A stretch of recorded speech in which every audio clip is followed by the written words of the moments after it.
ഈ തെരഞ്ഞെടുപ്പ് വേളയിൽ NCPയെ ആസൂത്രിതമായ രൂപത്തിൽ ചില കോണുകളിൽ നിന്ന് പ്രത്യേകമായി ചില വിമർശനം ഉന്നയിക്കുന്നുണ്ട്. ഇത് ആസൂത്രിതമായി NCPയെ മാത്രം ലക്ഷ്യം വെച്ചിട്ടുള്ളതാണോ? ഇത്തരം പ്രതികരണങ്ങളോട് ഒരു ഔദ്യോഗിക പ്രതിനിധി എന്ന നിലക്ക് എന്താണ് സംസാരിക്കാനുള്ളത്? വളരെ ആസൂത്രിതമായി, അതായത് എങ്ങനെയും ജയിക്കുക, അതിനാരെ എന്ത് പറഞ്ഞാലും കുഴപ്പമില്ല എന്നുള്ളതിലേക്ക്. കാരണം അവിടുത്തെ പ്രശ്നം എന്താണെങ്കിൽ, ഇപ്പോൾ നമ്മുടെ ഇവിടുത്തെ കേരളവുമായി ഇത്രയും ബന്ധപ്പെട്ട് കിടക്കുകയാണെങ്കിലും കേരളത്തിലെ ഒരു മീഡിയയ്ക്കോ ഒരു ചാനലിനോ അവിടെ റെപ്രസെൻറ്റേറ്റീവ് ഇല്ല.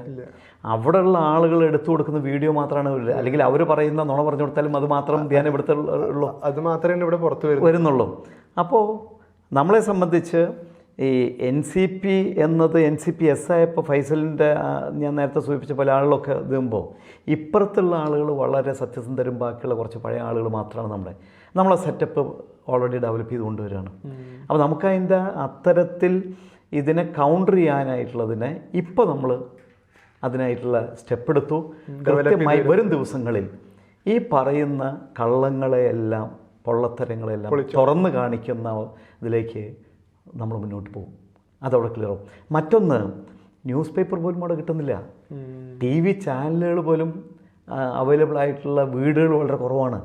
അപ്പോൾ ഇതിൻ്റെ ഒരു യഥാർത്ഥ ചിത്രം അവിടെ എത്തുന്നില്ല. അപ്പോൾ ഈ സോഷ്യൽ മീഡിയയിൽ സർക്കുലേറ്റ് ചെയ്യുന്ന തെറ്റായത് മാത്രമേ ഉള്ളൂ. അവിടെ ഫേക്ക് ന്യൂസാണ് കൂടുതൽ വരുന്നത്.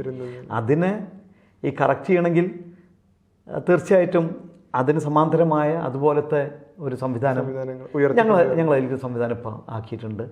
അതിലേക്ക് പോകണം, ഇതിനെ തുറന്നു കാട്ടാനായിട്ട്. ഇതാണ് ഞങ്ങളുടെ തുടർ പ്രവർത്തനത്തിലുള്ള പ്രചോദനം. അങ്ങനെയാണ്.